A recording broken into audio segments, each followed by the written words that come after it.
Hello, Luke McBain with another video on leadership.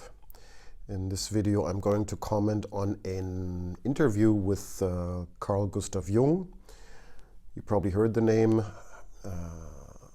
Very famous psychologist and therapist who developed his own theory on the psyche and on psychology and his own therapy around that. I myself am not a psychologist or a therapist. Should you be in need of support in that area, then it's best also to go to a professional therapist. I am more interested in what has Jung got to do with the topic of leadership. So I look at leadership theory. And psychology, of course, is very important to inform leadership theory and to shape it.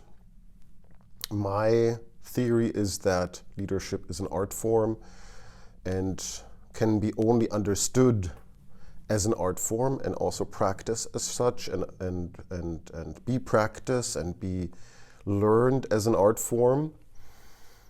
However, of course, also within that art form, there are, let's say, subcomponents and practices. And that's where we are right now. I have other videos going more into the theoretical background, into the explanation why leadership is an art, what are the constituent components of that art, what are the characteristics of that art. But I also do some videos which are a little bit now more going into the practical part of it and what I believe are really important other theoretical contributions which go under that roof of leadership as an art form. And here the work of C.G.Jung is pretty important. I'm honestly surprised that it doesn't get more attention. It's so obvious when you look at it. I already did one video where I commented on an interview on Edward Edinger, who's a Jung expert. And there we already went through two typical, let's say, aspects of Jungian psychology, which was the persona and the shadow. And you might want to look at that because, again, that's very important for leadership development. And it should be part of any leadership training, or at least also university curriculum, because it will emerge as a phenomena in the course of exercising leadership. Today, I'm a bit excited because I'm going to do a commentary on an interview with Dr. Jung himself. There's not so many interviews with him. The only ones I found were in English. There are some German ones, but only as audio. I might do a German one also for the German audience, but then without the image, unfortunately. So, but we can be glad to have a couple of interviews. Again, it's amazing how little material does exist. But we do have some, and I'm going to do a commentary on this interview. Again, Jung himself does not claim or make any claims regarding leadership. That wasn't his subject of study, that's mine. But again, I infer from his statements and from his theory some important takeaways for the subject of leadership, which can be applied more or less directly to the art of leadership. So let's start with looking at the first clip and seeing what Dr. Jung himself said about his own theory. It is the character that is doing it. There is a definite inherited complexity. You see, we are born into a pattern. We are a pattern. We are a structure that is pre-established through the genes. It is a biological order of our mental functioning. as, for instance, our biological or physiological function follows a pattern, or the behavior of any bird or insect follows a pattern, and that is the same with us. Man has a certain pattern that makes him specifically human, and no man is born without it. We are only deeply unconscious of these facts because we live all by our senses and outside of ourselves. If a man could look into it himself, he would discover it. So that already is an extremely interesting statement on psychological patterns. I took that statement because I believe that anybody involved in leadership, him or herself, should be aware of her own patterns, psychological patterns. Only if you become aware of these patterns, you have any chance of self-steering your own leadership behavior. In business schools, they train people a lot on, I don't know, SWOT analysis or management models or key performance indicators and management cockpits and all that. And managers love to steer, right? They like to have a feeling that they're in influence of the process. And that's wonderful. If you're capable of doing that, of steering complex systems into a certain direction, then you're in the right job. You should be in management. However, if you're in leadership and you have to ask yourself the same question, how do you steer your own leadership system? Well, through becoming aware of these psychological patterns. In the other video which I did, I already commented on the aspect of persona. And that already is a certain pattern. So to become aware of the social persona which you're embodying in your work is already one pattern to become aware of, so that you can make a conscious choice when to use the persona and when not to become trapped within that psychological pattern of persona. However, below the persona are even more patterns. And the most simplest pattern, which is very well known to leadership theory, is the pattern of values. So what values do you believe in, and which ones do you embody, and which ones do you strive for to be fulfilled, and which ones are also meaningful to you. And this pattern, for example, is not necessarily always identical to the persona. And if it's not, sooner or later you will encounter some problems, because these values will make themselves be heard regardless of what you believe you must be in your work environment. And again, that can be an advantage or a disadvantage, again, depending if you are aware of these patterns. If you're not aware of these patterns, you're basically flying blind. You have no influence over your own leadership behavior and of your own leadership outcome. Absolutely zero. It's like just pure luck. You just muddle along and do your things, and the outcome is the outcome. However, if you become aware of them, then there's also a slight change in these patterns, but you could also start to make conscious choices how to utilize the pattern or even change it. So that's just a little bit of upfront. Maybe it's very basic for those already looking into psychology and psychological patterns, but it's so important I had to mention it again. When you observe the world, you see people, you see houses, you see the sky, you see tangible objects. But when you observe yourself within, you see moving images, a world of images, generally known as fantasies. Yet these fantasies are facts. You see, it is a fact that a man has such and such a fantasy. And it is such a tangible fact, for instance, that when a man has a certain fantasy, another man may lose his life. Or a bridge is built. These houses were all fantasies. Everything you do here, all of the houses, everything was fantasy to begin with. And fantasy has a proper reality. It is that is not to be forgotten. Fantasy is not nothing. It is, of course, not a tangible object, but it is a fact, nevertheless. It is, say, a form of energy, despite the fact we can't measure it. It is a manifestation of something. And that is a reality. That is just a reality as, for instance, the peace treaty of Versailles or something like that. Yeah. It is no more. You can't show it.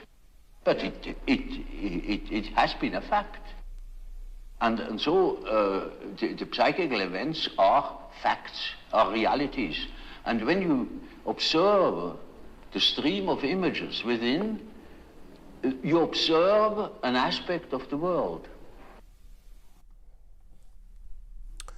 When you observe the stream of images within yourself, you observe an aspect of the world.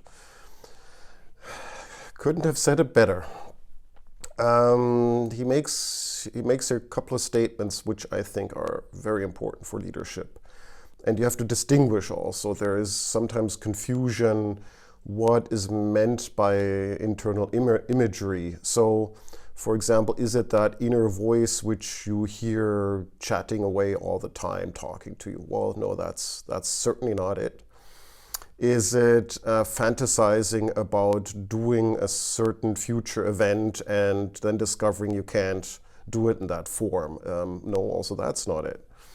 So there is internal imagery actually arising all the time, and you can even activate it through, let's say, active imagination in terms of really looking how the images arise within yourself and then looking at the images.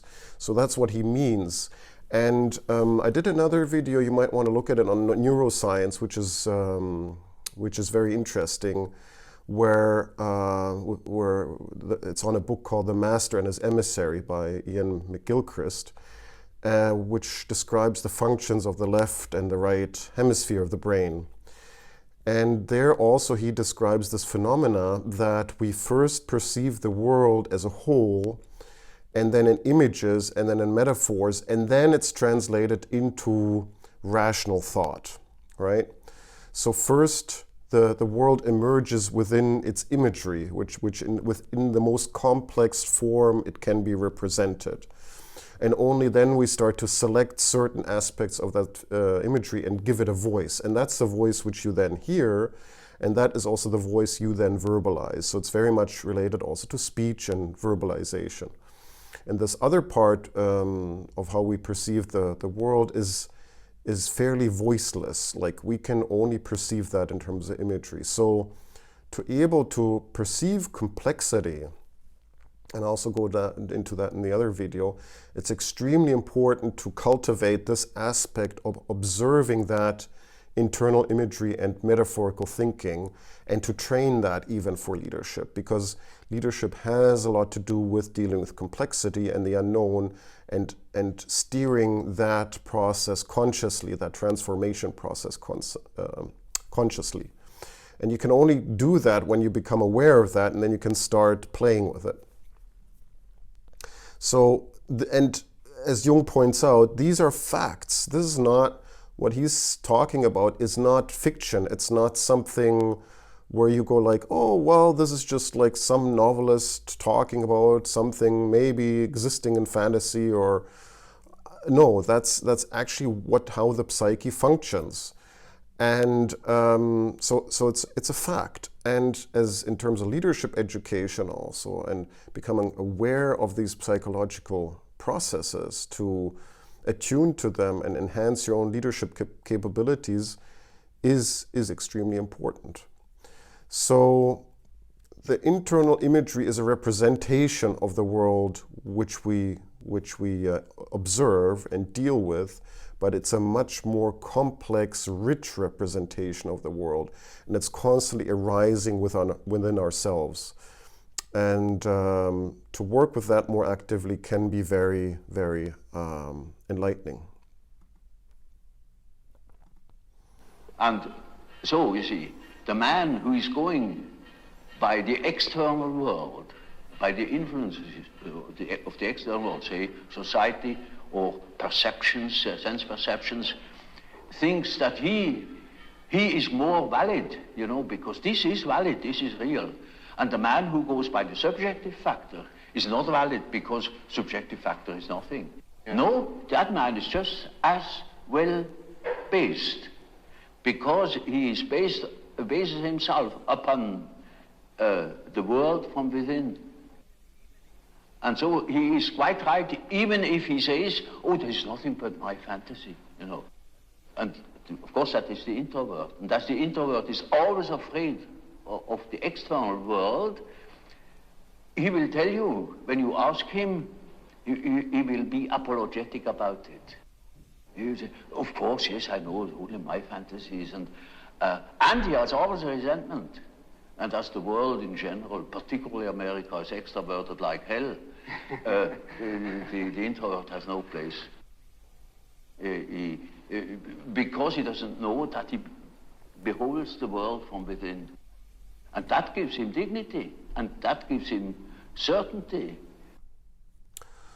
So this particular clip on introversion and extraversion was important to me for several reasons. First of all, lately you were able to observe within leadership literature the, I would call, rise of the introverted leader, right? In the past, extroversion was very much coupled with this idea of leadership, and it has also reasons, and I'll go into that a little bit. I'm not a big fan of this categorization of individuals as introverts or extroverts, because all categorization boxes people in. So it labels them, then you don't have to think about them anymore, and you don't have to think of what they say in a certain way, or you don't have to listen to them because you already categorized them in a certain way. So that's this categorization of people. I find it a little bit risky and tricky, and also dangerous for those who can't really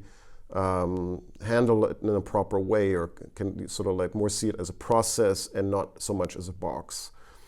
However, let's look at this aspect of introversion and extroversion a little bit for this, and I have a point to make after that.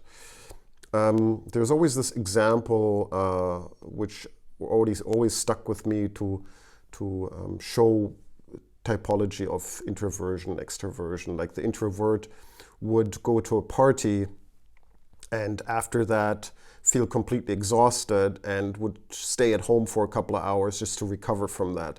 So an introvert is often somebody who needs some recovery from exposure to a lot of people, a lot of characters, a lot of information, a lot of imagery just pouring into the psyche. Whereas the extrovert would be the person who just enjoys being in the party and is looking actually to go to the next one, because that's where this person can express herself, connect with other people, and speak a lot and display himself a lot. In terms of leadership, again, there's certain reasons why extroverts seem to have been more successful.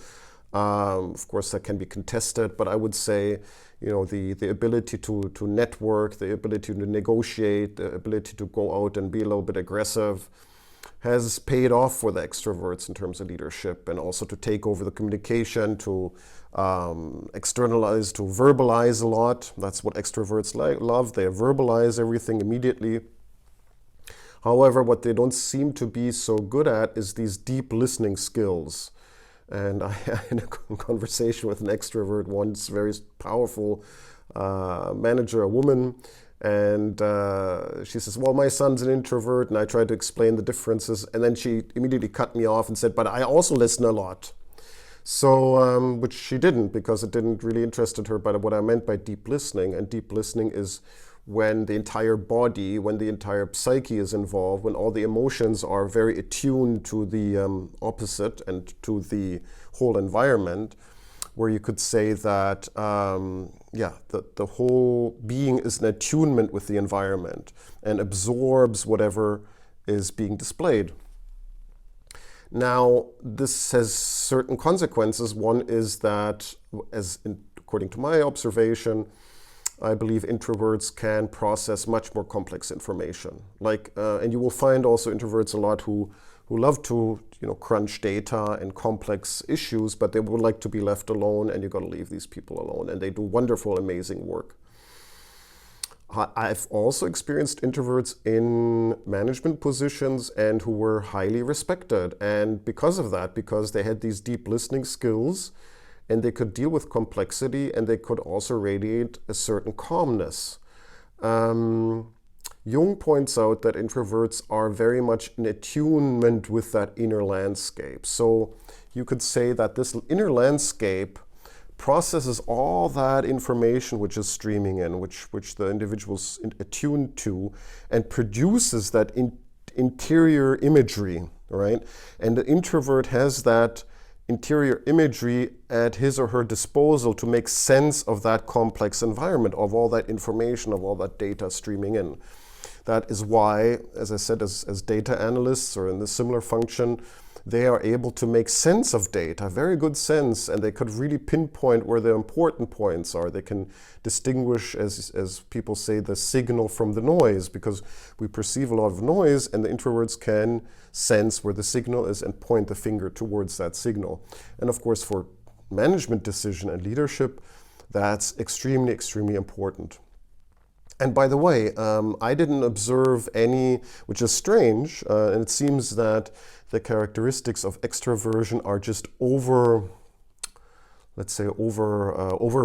because I didn't see the introverted managers actually underperforming in any meaningful way, except perhaps climbing the career ladder, because they didn't go to those parties, or perhaps they didn't make those connections, which then gave them the helping hand upward. But I would actually encourage more organizations to look into their culture of that, because if you miss out on people who have those qualities in leadership, you are missing out on a lot of very, very good decisions.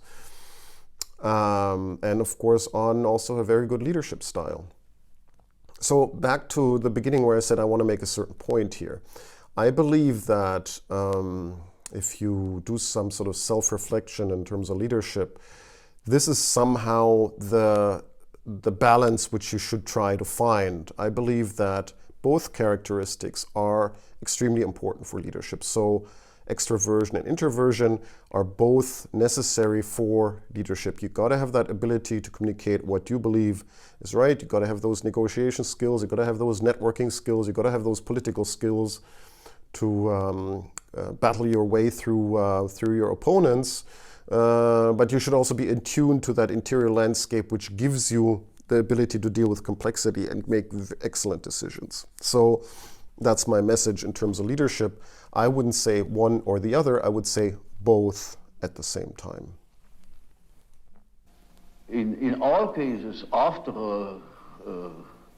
the preliminaries, as it were, history of the family, the whole medical anamnesis, etc., we come to that question. What is it in your unconscious that makes you wrong, that hinders you to think normally? And then we are there where we can begin with the observation of the unconscious. And then, day by day, one goes on by the data the unconscious produces. You see, we discuss the dream, and that gives a new surface to the whole problem. And he will have another dream, and the next dream gives again an answer, because the unconscious is in a compensatory relation to consciousness. And after a while, we get the full picture. And if he has the full picture and has the necessary moral stamina, well, then he can be cured. But in the end, it is a moral question whether a man applies what he had learned or not. I really like that last sentence. In the end, it's a moral question if a person applies that what he or she has learned, and I believe so. Yeah, I think also that is a moral or an ethical question. Jung talks here about dream analysis and the compensatory quality of dreams as opposed to the conscious perception of reality, which is good to make note of that compensatory quality. And also of the data which it supplies. So it supplies actually data, and that again, as I just talked about, interior imagery is information. It's information, and it exists. So it's up to you how you can use that information. And I took that clip again in terms of looking very briefly at dream analysis. I'm not going to talk too much about dream analysis, but just so far as to say that I believe dream analysis should be part of any leadership training and understanding of how leaders can start to understand themselves better and use that data from the subconscious, from that interior imagery which reflects the complex environment. And dreams do that. Now, he does it in a therapeutic setting, but I've done it already in a setting with people who don't require therapy, and it was extremely enriching for them to have another perspective on reality, because which is very confounding, because what you discover is that you see yourself and your life and your circumstances through a certain conscious lens, a certain psychological pattern, as we mentioned in the beginning, and you base your decisions on that. And then you're always surprised that you have the same frustrating outcomes, for example, but in terms of your leadership practice, right? And you say, why do I face always the same frustrating outcomes? How do I have no clue why that is happening. And this interior landscape, the dreams which compensate the conscious perception of reality, can give you that insight. It's not as simple as it seems, and there's so many books out there on dream analysis, and you can read them all and do it all, and I don't know what. It's not quite that simple, because sometimes even the dream escapes our own conscious reflection of itself, and that's why it's sometimes good to have somebody who goes with you through that dream. And if you have enough practice, and if you have a sort of like a good understanding how you could do that, you can do it by yourself. I always recommend having a dream journal and writing down these dreams and then reflecting on them using that practice. Or talking to somebody if you already have some experience in that, and you can sort of like make head or tails of the dream material. You can also talk with a friend and reflect on it together. So that needs, I would say, some advanced practice. So in the beginning, I would recommend to get some support, like a dream guide, somebody who has some experience in dream reflection, to show you how you could make sense of the dream content. And later on, you just write a dream journal. So dream journaling is something, again, I would recommend to be included in any leadership development practice. It should be taught in universities. It should be put into curricula.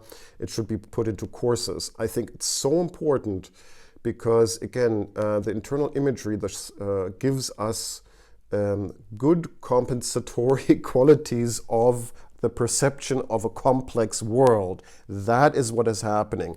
And if you're not using that material for your leadership practice, you're missing out on more than half your mind, half of your brain. So that would be a real shame, and I recommend doing it. So, you see, a man is not complete when he lives in a world of statistical truth. He must live in a world of his biological truth. That is his biological truth. That is not merely statistics. Yet our natural science makes everything to an average, reduces everything to an average. And of course, all the individual qualities are wiped out.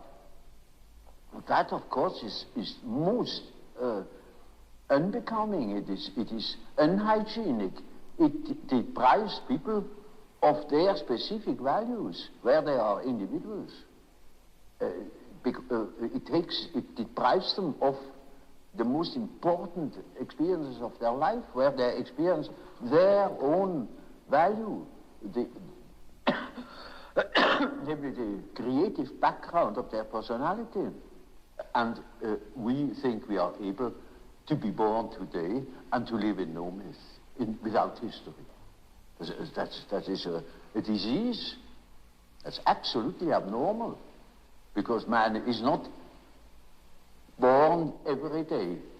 He is once born in a specific historical setting with the specific historical qualities, and therefore he is only complete when he has a relation to these things. It is just as if you were born without eyes and ears, when you are growing up with no connection with the past. From the standpoint of natural science, you need no connection with the past. You can wipe it out. And that is a mutilation of the human being. Again, great sentence there at the end. That's a mutilation of the human being. There's so many small points there. I'll try to capture them all. The first one was statistical truth, right? And natural science. And by all due respect for statistics and natural science, there's some inherent problems which Jung points out, the problems of context and history, for example, and individuality and subjectivity. So all that is eradicated from that kind of thinking. Now, if you look at your own management and leadership experience, you will find yourself in the same conundrum. You will see that you're trying to base your arguments and decision making on facts, okay, and of course also using statistics and numbers, and good if you do that. But at the same time, you sense that these decisions, especially in leadership, that there's something which sort of interconnects there with these numbers and those facts, and that is relationships, for example, hierarchies, culture, conflict, all these good things between people, and also, of course, history of the organization, culture of the organization, etc. There's this famous saying, strategy is eaten by culture for breakfast, or culture eats strategy for breakfast. So, and that encapsulates basically that paradox or that conundrum, that sometimes rationally you would do one decision, but if you look at the complete picture, the decision becomes slightly different or completely different even. So everything is not rationally decided on. There's so many other factors which go into that, that this becomes, the decision must then be rationally justified, and you try to do that in your best possible way, but you sense that something else flows into that. I mean, I already talked extensively in other videos, and I'll just make it very briefly here, not to repeat myself too often, but in terms of leadership theory, it's exactly the same problem. It's treated like some sort of natural science based on the paradigms of social science, and it's being stripped of its individual value in that way, which is a huge problem, and is still a huge problem in terms of teaching leadership at university, for example, getting a basic understanding what that is, and also how you as an individual can become the master of such constructs, right? So that's a problem, because everybody feels they have an individual value and contribution, and especially in terms of leadership. So there was that's basically it. There's another small point which he mentions. I just remembered. Jung is very well known for his interpretation of mythology, which goes much further than what Freud did with his Oedipus complex. Now, I'm hesitant to mention that here because it's easily misunderstood, and it's also misused a lot, actually, when you look into leadership coaching and coaching models, and the question of archetypes, and what is your archetype, find out what your archetype is. I'll try to make a point, and I hope it's not misunderstood. So he says we can only if we understand ourselves within a context, also historical context, and an individual context with an individual history. And so also Fritz Perls says that we act out a certain life script based on patterns, okay, which sometimes repeat themselves. And within these patterns, that is also what Jung claims, are certain archetypes and certain personal myths which are acted out, which you could observe and say, this is very characteristics. You can observe that in certain mythic figures, right? And so along come the consultants or the coaches and says, okay, who do you represent? What is your internal archetype? And okay, so you are now, I don't know, Odysseus or some other Greek mythic figure. Now,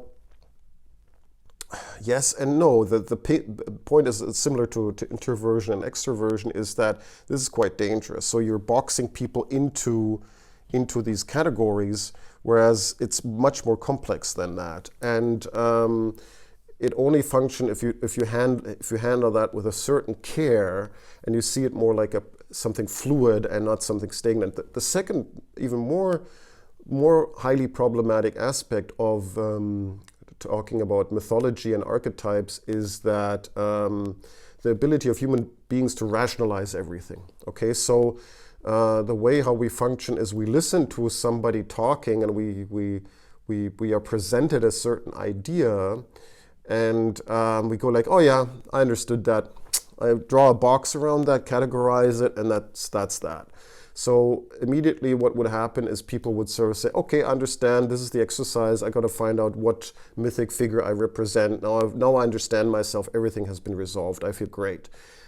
Nothing has been resolved, no process has been entered, no new, let's say, information has been developed, no change process has been initiated in that term. It's just the rational mind trying to control, categorize things, and actually sometimes even pushing through that rationalization process, even pushing purposefully the opportunity for change and deeper self-reflection and understanding of internal processes and internal structures and systems away, and that is then what is called resistance. So sometimes very clever people do that because that they just can contain the concept. So mythic structures are something very simple to contain rationally, and even use them to avoid any meaningful change or self-reflection or deeper understanding of oneself. So again,